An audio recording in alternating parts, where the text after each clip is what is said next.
दरम्यान संतोष देशमुखांच्या हत्येप्रकरणी राजकारण सुरू असल्याचं लक्ष्मण हाकेंनी म्हटलंय। मनोज जरांगे आणि सुरेश धस यांच्यामध्ये सुप्त संघर्ष असल्याचं हाकेंनी म्हटलंय। सुरेश धस यांनी श्रीरामाच्या नावानं असलेला सातबारा हडप केला असा आरोप लक्ष्मण हाकेंनी सुद्धा केला।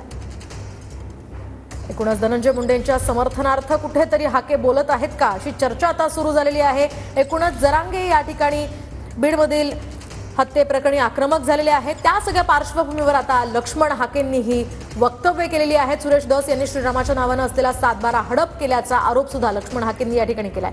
धस हे खरं तर बीड हत्येप्रकरणी या ठिकाणी बाजू वारंवार लावून धरतायत। त्यांनी आतापर्यंत मोर्चांमध्ये सुद्धा सहभाग घेतला। या पार्श्वभूमीवर हाकेंनी त्यांच्यावर हा आरोप केला। राजकारण सुरू आहे। आरक्षणाच्या प्रश्नामध्येही राजकारण होतं आणि या प्रश्नामध्येही राजकारण आहे।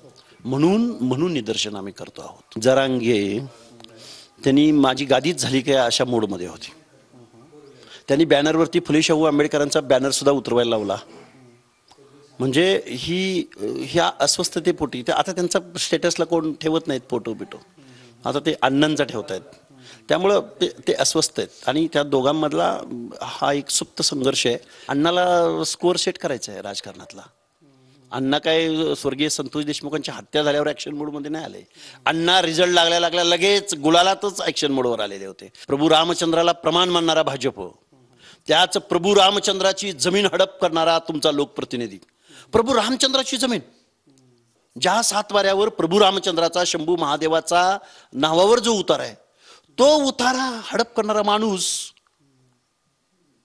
त्यांना बोलवा ना।